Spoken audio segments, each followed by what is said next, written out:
because I thought we were doing some really good things, but then we got that takeaway, had a takeaway negated by an offside. Yeah, pleased with Shedeur, pleased with the offense. Again, yeah, honestly, I'm pleased with the way Shedeur played. I'm pleased with the way the offense operated tonight. I can't imagine there's many people that think Dillon Gabriel's a better quarterback than Shedeur. The NFL has been shocked after Kevin Stefanski finally admitted what fans have screamed all along. Starting Dillon Gabriel was a flat-out mistake. In a stunning turn, the Browns head coach publicly signaled that Gabriel's disastrous outing has shattered his trust, and all eyes now shift to Shedeur Sanders, the rookie many believe should already be leading this team. But I do view him as somebody who could position himself to be that QB2. And if he's not in that position, but he's playing well, we know that the reason that would be the case is because they don't want people clamoring for Shedeur Sanders prematurely. Kevin Stefanski has finally given up. Kevin Stefanski didn't tiptoe around it. He dropped the hammer. 2 giveaways completely changed the game. His words, not mine. The Browns were cooking early, actually looking like they had momentum for once. And then Gabriel handed it right back. One turnover, then another, and to top it off, a defensive takeaway that should have saved them was wiped out by an offside so sloppy it made fans want to tear their hair out. When it comes to being a supercomputer, he was only second to Skynet in the Terminator series. He is now capable of sending Terminators backwards and forward through time, waging a war with the Shedeur Sanders fans. This wasn't coach speak. This was Stefanski snapping. He wasn't hiding behind cliches. He wasn't protecting his guy. He was flat out calling out the quarterback. And let's be real, when your head coach goes public and says turnovers destroyed everything, that's not frustration. That's an indictment. That's Stefanski admitting his quarterback is the problem. When I watched it, I thought he is better than some people are saying coming out of camp, but he's not as good as Shedeur Sanders. To me, nothing of that performance to me said this is the guy who should be stealing first-team reps while Shedeur is fourth. If anything, I got the impression it should have been opposite. Shedeur should be getting first-team reps, and Gabriel should be the fourth string. Here's the part that makes Stefanski's words sting even more, because everyone at camp already knew Dillon Gabriel wasn't outplaying Shedeur Sanders. Not in rookie minicamp, not when the vets showed up, not even when the lights came on in preseason. Shedeur was sharper, cleaner, and more composed every single time. Good. He looks really good. Yes. He looks better. And we got Zach that say Dillon Gabriel ain't even an NFL quarterback. That's true. So how is it that this man can't get a rep with the ones, but that non-NFL 100%. quarterback can? But instead of rewarding that, Stefanski froze him out. No first-team reps, no real shot to prove himself, just excuse after excuse about developing everybody. Please. That wasn't development. That was damage control. Because deep down, they knew the second Shedeur touched that field with the starters, the entire city would be screaming for him to take over. And after his electric preseason debut, when the fans were buzzing about Sanders, what did Stefanski do? Doubled down. Buried him even further. It wasn't about preparation. It was about protecting a bad decision. As Shedeur settled in and he was going 2s on 2s, 3s on 3s, you saw his play ascend. He got better as the game went on, and he settled in and got comfortable. And I thought Dillon kind of got worse as the game went on and got off of the script. And then came the game that exposed it all. Dillon Gabriel wasn't just shaky. He was a disaster.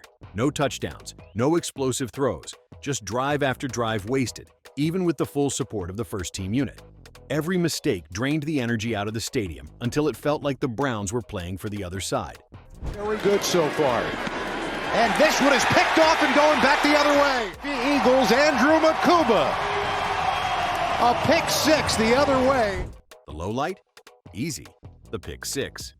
Eagles defender Andrew Makuba read him like a children's book, snatched it clean, and strolled into the end zone while Cleveland's rhythm flatlined on the spot. That wasn't just a turnover, that was the dagger. Think about it. Gabriel was supposed to be the steady hand, the safe option. Instead, he turned into the liability that killed momentum, killed confidence, and nearly killed the locker room's belief in their own offense. All you in this room are entertainers, and you have a job to do, and I respect it, right? And I'm a competitor, so I have a job to do as well. Now here's where it went from bad to worse. After a meltdown like that, you'd expect a little humility, maybe even accountability. But Dillon Gabriel? He strutted out like he'd done nothing wrong.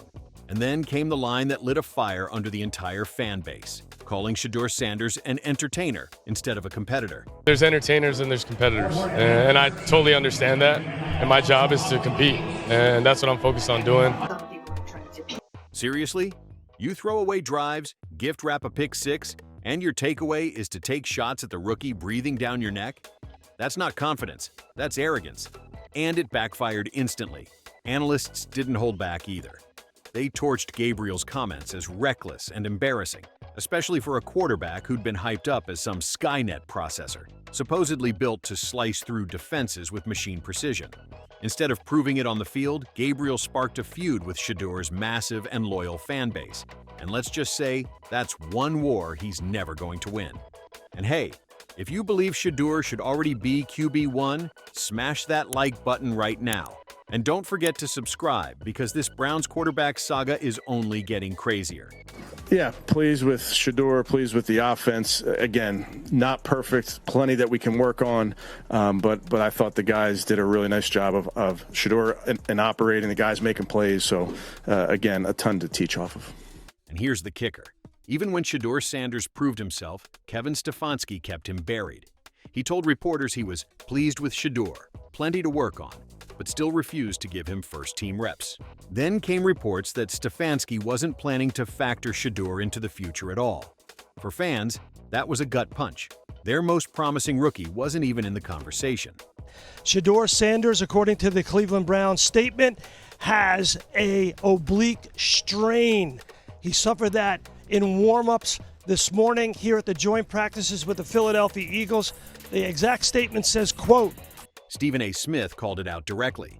He said the sudden oblique injury was nothing but a smokescreen, a convenient cover to sideline Shedeur just as roster decisions were being made. The timing wasn't coincidence. It was calculated. And no shade to Joe Flacco, of course, but he is 40 years old, so if there is an opportunity for him, he's definitely taken advantage of it. Then Joe Flacco, the Super Bowl vet with the driest delivery in football, he got asked about the rookie and shrugged. Yeah, he's got that look. Classic Flacco. You can't even tell if he's joking, but fans ran with it like gospel. And that's the point. When your defensive superstar and a Lombardi-winning vet are both giving the rookie a nod, that's not hype. That's credibility. That's the locker room telling you exactly where the momentum is heading. Then the depth chart chaos hit. Kenny Pickett goes down, Dylan Gabriel's banged up, Teddy Bridgewater isn't ready, and Joe Flacco, well, Joe Flacco's still 40. Suddenly, all roads pointed to one name, Shedeur Sanders. Unique opportunity, a few days ago of basically playing the whole game. He played the majority of the snaps. Right. And he really acquitted himself very well. And no shade to Joe Flacco, of course, but he is 40 years old. And let's be clear, this wasn't some master plan by Stefanski. This was survival. Somebody had to take the snaps, and Shedeur was the only one standing. That twist of fate handed him something he'd been denied all camp: first-team reps and the starting nod for the preseason opener against Carolina. In a city starved for quarterback hope, that announcement didn't just fill a lineup spot. It cracked the door wide open for a new era. We have a great feel for this young man. He's a very, very hard worker. He has fun when he's in the building. I'm enjoying watching him progress with every single meeting, with every single rep.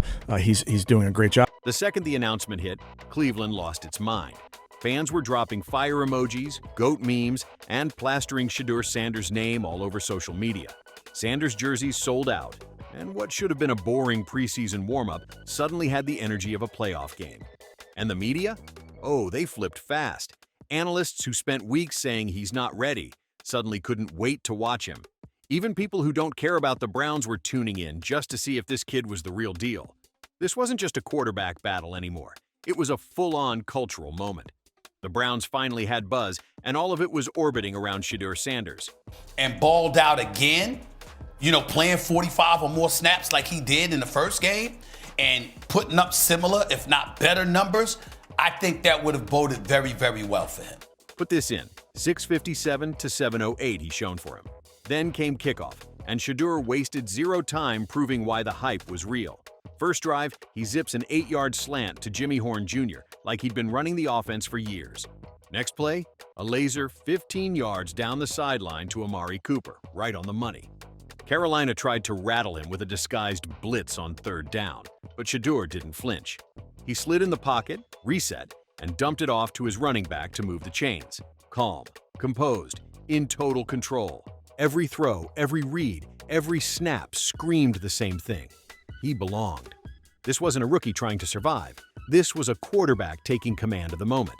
And here's the problem for Kevin Stefanski. Shedeur's rise doesn't just excite the fans, it exposes the coach. I think warming up, and I felt it throughout individuals who took a look at it.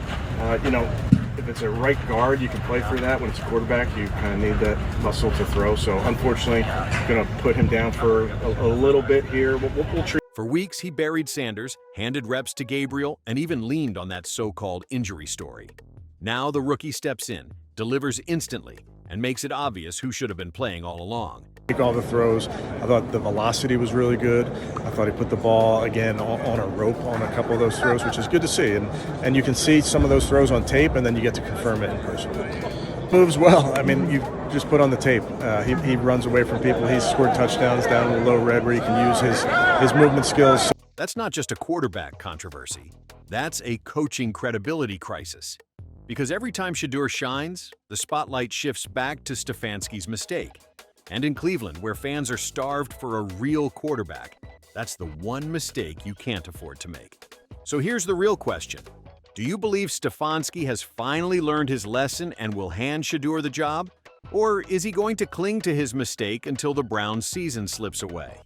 Drop your thoughts below, because this decision might define Cleveland's future.